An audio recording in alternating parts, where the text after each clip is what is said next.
अस्सलामुअलैकुम दोस्तों, मेरा नाम है मोहम्मद उज़ैर और आप देख रहे हैं मेरा यूट्यूब चैनल यूके टॉक्स। आज एक और बहुत ही ज़बरदस्त और इंटरेस्टिंग वीडियो के साथ हाजिर हुए हैं। आइए देखते हैं डॉक्टर जाकिर नाइक साहब की और बहुत ही मज़ेदार video. Wanted to ask few questions regarding medical field. Basically, is family planning allowed in Islam, and why generally people prefer MTP, that is medical termination of pregnancy, rather than your TL? And it's very difficult to convince them for a TL. It's very easy for them to do a MTP. Why is it so? Sister being a medical doctor, she has given some short forms, MTP, TL, which may go bouncer to the most of the audience, but I being a medical doctor, I know what she's meaning. Sister asked the question about the concept of family planning in Islam and why it's easier to convince the Muslim to do MTP, means medical termination of pregnancy, rather than TL. TL means tubal ligation. That is a permanent method of family planning. So I'll club both together. As far as family planning is concerned, it's a very big concept, planning the family. And mainly people plan the family and they want to prevent having children, etc. So what does Islam say about this? As far as family planning is concerned, all permanent methods, whether it be tubal ligation, TL what you mentioned, whether it be vasectomy, any permanent method of family planning in Islam is prohibited. Secondly, any abortion, any MTP, medical termination of pregnancy, it is prohibited because you're killing a life, unless it is a danger for the life of the mother. If the mother's life is in danger, that maybe she has multiple cesarean sections, and if the doctors say that she has had 4 or 5 cesarean sections, one more cesarean section means detrimental to her life, or she has some heart problem and she cannot take the strain of undergoing one more pregnancy. So in this case, the Islamic Sharia says, let a small loss take place to prevent a big loss. The life of the mother is more important than the life that is going to come in this world. In this situation, these methods can be used as a last resort. Any permanent method, whether it be tubal ligation, whether it be vasectomy, whether it be medical termination of pregnancy, only in these cases. Any other cases, it is not allowed. Why it's prohibited, all these methods? Because Quran clearly states in Surah Anam, chapter number 6, verse number 151, that kill not your children for want of sustenance, for it's Allah subhanahu wa ta'ala who will give sustenance to you and your children. Allah repeats that message in Surah Isra, chapter number 17, verse number 31. Kill not your children for want of sustenance, for it is Allah who will give sustenance to your children and you. For killing of children is a major sin. So based on this, killing any human being is prohibited. Even the life that's going to come in this world, all types is prohibited. As far as the other temporary methods are concerned, there are different opinions in the scholars. First, the most common is the copper T. Now in copper T, when I was in the medical college, I was taught that it is a contraception. But what happens in the copper T, the ovum and the sperm have already joined to form the zygote. But the copper T prevents the zygote from clinging on the uterine wall, on the wall of the womb of the mother. So it is nothing but a very early abortion. So Islamically, those people who know about the medical science, even copper T is prohibited. As far as there may be difference in the other temporary method, whether it be condom, whether it be other method, once a person came to the Prophet and told him that I used to do that is coitus interruptus. I have to stop the act so that the fluid doesn't enter the body of the wife. And the Prophet was silent. Those people who are in favor of certain temporary method, they say Prophet was silent, he gave permission. The other group, Prophet was silent, he didn't give permission. Different opinion. But I go back. What is the reason that a person wants to do family planning is my basic question. See, normally a doctor, when a person has a headache, you give aspirin, you give crocin. It is not a cure. It is a symptomatic treatment that the threshold of pain is increased, so you don't feel the pain. But that is not actually curing the disease. The best way to cure is to kill the germs. So first let us find out, why do different human beings want to do family planning? Whatever reason you have, you can broadly club them into two broad categories. The first category is for poverty. I'm poor. If I have many children, for me to live itself, hand to mouth. If I have children, then I will also die. The other group, they are rich. I have no problem about money, but I want to make my son a doctor. I want to make my son an engineer. So they were family planning, so I can upbring my children better. Inshallah, we'll discuss both the cases. As far as the first case is concerned, regarding those people who are poor, Islam has a solution to this problem. In Islam, the third pillar of Islam is zakat. That is, every rich person who has a saving of more than the nisab level, more than 85 grams of gold, he or she should give 2.5% of that excess wealth in charity every lunar year. If every rich human being gives zakat, poverty will be eradicated from this world. There will not be a single human being who will die of hunger. So if your problem is poverty, Islam has the solution.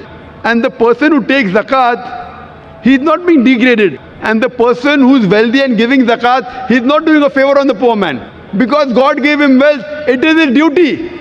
He is not doing a favor on the poor people. And the poor people, when they take, it is not that it's an obligation they have. It is their right. So if poverty is the problem, we have a solution of compulsory charity, that is zakat. If every rich human being in the world gives charity, poverty will be eradicated. There will not be a single human being who will die of hunger. Now the verses of the Quran I quoted earlier, two verses. Surah Anam chapter 6 verse number 151 and Surah Isra chapter 17 verse number 31. On the face of it, both appear similar, but there's a difference of chalk and cheese. The first verse of Surah Anam chapter 6 verse number 151 says, "Kill not your children for want of sustenance, for it's Allah subhanahu wa ta'ala who will give sustenance to you and your children." Surah Al-Isra chapter 17 verse number 31 says, "Kill not your children for want of sustenance, for it's Allah subhanahu wa ta'ala who will give sustenance to your children and you." The order is reversed. First verse says, "You and your children." Surah Isra says, "Your children and you." On the face of it, it's the same. Now, why does Allah subhanahu wa ta'ala reverse the order? Everything has a hikmah behind it. So the scholars, the mufassirin, what they say, the first verse, Surah Anam chapter 6 verse number 151, refers to the poor people. If we have more children, even I will die and even my children will die. So Almighty God says, don't worry, kill not your children for want of sustenance. It is Allah that will give sustenance to you and your children. The first verse refers to the poor people. The second verse for the rich people, I've got no problem of money, but if I have spacing, if I have less children, I'll make them doctors, I'll make them engineers. So Allah says, kill not your children for want of sustenance. It is Allah will give sustenance to your children and you. Order is reversed. Now what is the solution for people who are rich? That's the second category. Just for your knowledge, I would like to tell you that I am the fifth child of my parents. If my parents would have done family planning, I wouldn't have been here. Do you think I'm a boon or a bane for society? In the world, in society, best profession, doctor, medical doctor. Best is medical doctor, nothing better than that. Alhamdulillah, even after being the fifth child, I became a medical doctor. But I became a doctor to serve humanity, but when I found a better profession, Allah says in Surah Fusilat chapter 41 verse number 33, وَمَنْ أَحْسَنُ قَوْلًا مِمَّنْ دَعَا إِلَى اللَّهِ وَعَمِلَ صَالِحًا قَالَ إِنَّنِي مِنَ الْمُسْلِمِينَ. Who is better in speech than one who invites to the way of thy Lord, works righteousness, and says that I am a Muslim? When I found a better profession, I changed from a doctor of body to a doctor of soul. If I was a medical doctor, I am surely there is more than 1 lakh people here. They wouldn't have come for my talk. They have come because I've changed from a doctor of a body to a doctor of soul. I am asking you, I am the fifth child of my parents. Am I a boon or am I a bane for society? People have a misconception that if you have less children, you can have spacing and you can bring them up well. If you check the list of all the Nobel Prize winners and people who have got awards, best in world, best in science, best in sports, they aren't the first child.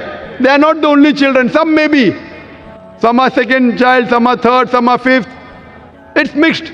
It's a misconception. Allah subhanahu wa ta'ala has given a natural method of spacing. In Islam, moment a child is born, the mother should breastfeed the child. But today in modern world, they don't want to breastfeed because it spoils their figure. The best food according to medical science that you can give to your child is the breast milk. And if you breastfeed your child, automatically there is lactation amenorrhea. You being a doctor, you know, there's lactation amenorrhea. That means she will not conceive. Though it's not 100% safe, but the chances she'll conceive is very little. So automatically Almighty God has given spacing. And population, sister, it is not a bane, it is boon. You know, we say in our country in India, हम दो हमारे दो, we two and our two. एक के बाद अभी नहीं, दो के बाद कभी नहीं. After one not now, after two never. So these are slogans in India because Indian government doesn't know how to take care of the population. If you go to America, the children wear a t-shirt, I am my father's tax saver. The more children you have, the less tax you have to pay. You go to Australia, you go to Canada, the moment a child is born, the government gives them allowance. Every child, every month you get allowance. So the government of US, Canada, Australia, they are encouraging population. Why is the government of India discouraging? So it's problem with the government policies, it is not with population. And do you know today, the two countries which are competing for being superpower is China and India. China has the maximum population in the world, India is number 2. Today, India and China, they are competing to be the superpower. Why? Because both of them have got manpower.